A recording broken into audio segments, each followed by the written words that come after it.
ঐতিহ্য, ত্রিপুরার গর্ব, ত্রিপুরার সম্মান পুনরুদ্ধার করা যায়, সর্বোপরি ত্রিপুরার গণতন্ত্রকে পুনরুদ্ধার করা যায়, সেই লক্ষ্যে অবিচল থেকে আমরা কাজ শুরু করেছিলাম। 10 মাসের মধ্যে অনেক ঘাত প্রতিঘাতের মধ্যে দিয়ে তৃণমূল কংগ্রেস তার সংগঠন বিস্তার করেছে এবং যত দিন গেছে তত বেশি সংখ্যায় মানুষ আমাদের সাথে এসে যুক্ত হয়েছে। এবং কিভাবে প্রথম দিন থেকে আমাদের উপর আক্রমণ, আমাদের কর্মীদের উপর আক্রমণ, সর্বোপরি যাতে কোনো রাজনৈতিক কর্মসূচি আমরা না করতে পারি বা কোনো রকম কোনো মিছিল মিটিং মানুষের কাছে সর্বোপরি যাতে না পৌঁছাতে পারি, একটা ভয়ের পরিবেশ, একটা আতঙ্কের পরিবেশ এবং চারিদিকে গুন্ডা বাহিনীর দাপাদাপি, এমনকি শহরাঞ্চলের বিভিন্ন জায়গায়, রুরাল এরিয়া তো আমি ছেড়ে দিলাম, এমনকি আগরতলার বুকেও যে সন্ত্রাস আমরা পুরসভা নির্বাচনে দেখেছি, চাক্ষুষ করেছি, উপলব্ধি করেছি, এই সন্ত্রাস বা এই পরিবেশ ভারতবর্ষের কোনো প্রান্তে নেই। 25 বছর সিপিএম ক্ষমতায় ছিল,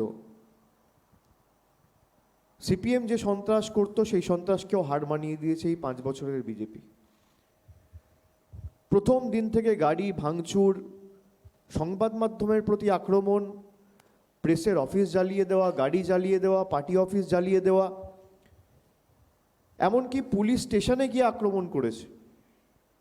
পুলিশ আধিকারিকদের লুকিয়ে থাকতে হচ্ছে অন্ধকার ঘর করে। এমন পরিবেশ যেখানে আদালতে আইনজীবীরা যেতে ভয় পাচ্ছে, হাসপাতালে ডাক্তাররা চিকিৎসা করতে ভয় পাচ্ছে। পুলিশ যার কর্তব্য, যার দায়িত্ব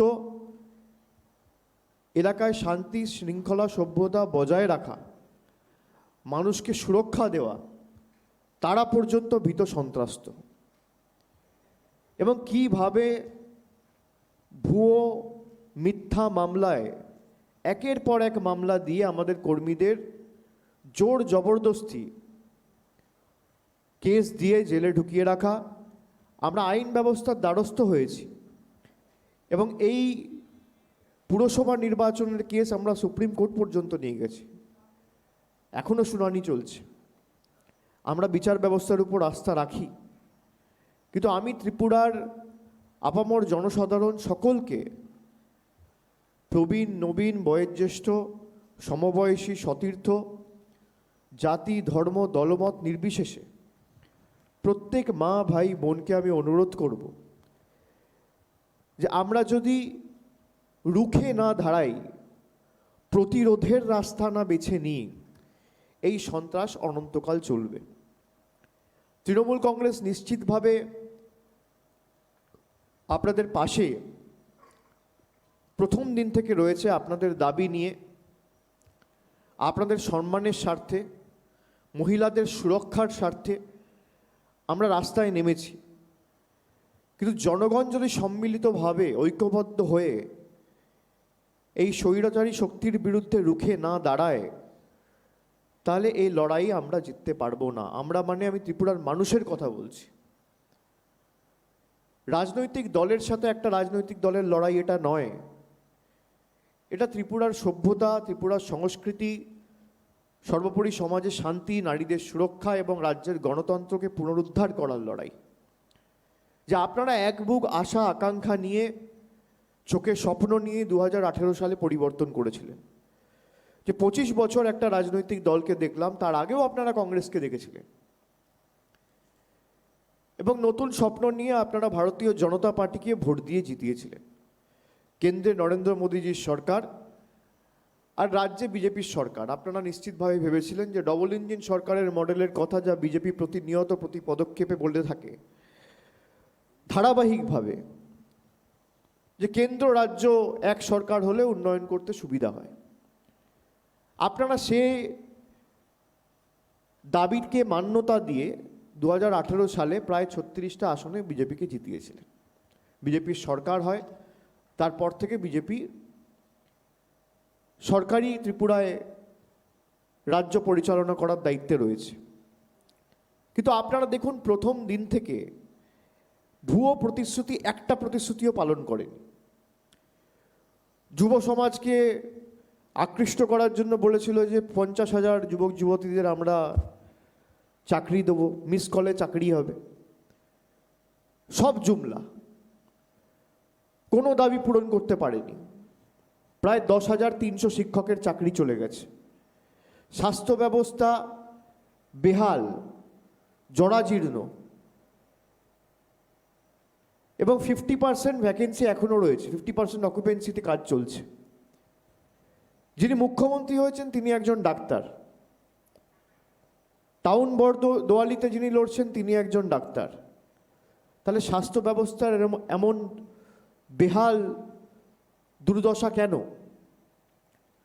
যুবরাজনগর থেকে সবথেকে কাছের ব্লাড ব্যাংক প্রায় 10-12 কিলোমিটার দূরে। একটা গর্ভবতী যদি মহিলা, তাকে হাসপাতালে পৌঁছাতে হয়, কাঁধে করে কোলে করে নিয়ে যেতে হয়, রাস্তার এমন বেহাল অবস্থা। এই হচ্ছে ডবল ইঞ্জিন সরকারের নমুনা। 1 ঘন্টা বৃষ্টি হলে নামে স্মার্ট সিটি, গর্ব করে বলে যে আগরতলাকে আমরা স্মার্ট সিটি করেছি। স্মার্ট সিটির নমুনা কি? 1 ঘন্টা যদি বৃষ্টি হয় এই বুক অবধি জল হচ্ছে, আর তৃণমূল কংগ্রেসের কর্মী সমর্থকরা রাস্তায় নেমেছে। এমএলএ, চিফ মিনিস্টারদের রাস্তায় নামতে দেখা যায়নি।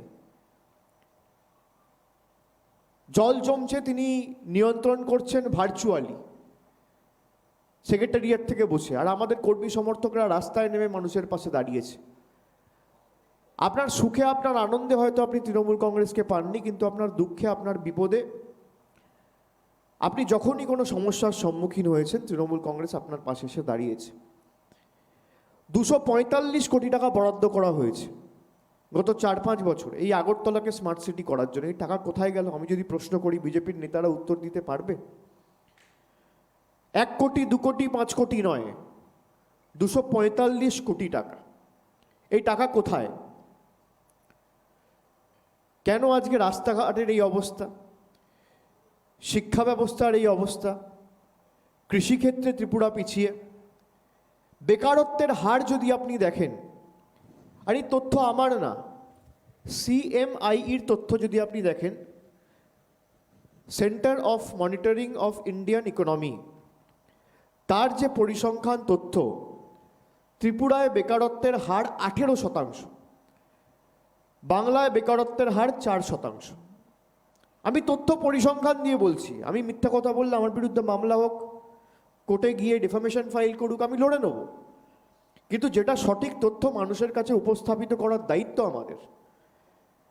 বিজেপির যে কেন্দ্রের সরকার, স্বরাষ্ট্র দপ্তর, হোম মিনিস্টারের আন্ডারে NCRB, national crime record bureau, তার তথ্য বলছে যে উত্তর পূর্ব ভারতে রাজনৈতিক সন্ত্রাস, পলিটিক্যাল ভায়োলেন্স যদি সব থেকে বেশি কোনো রাজ্যে হয়, সেই রাজ্যটির নাম ত্রিপুরা। ত্রিপুরা শিরোনামে, কিন্তু দুর্ভাগ্যজনকভাবে নেতিবাচক কারণে, নেগেটিভ নিউজে ত্রিপুরা আজকে 1 নম্বরে, বেকারত্বে ত্রিপুরা 1 নম্বরে, রাজনৈতিক সন্ত্রাসের ক্ষেত্রে ত্রিপুরা 1 নম্বরে, আর অন্যদিকে 100 দিনের কাজে বাংলা 1 নম্বরে, শিক্ষাক্ষেত্রে বাংলা 1 নম্বরে।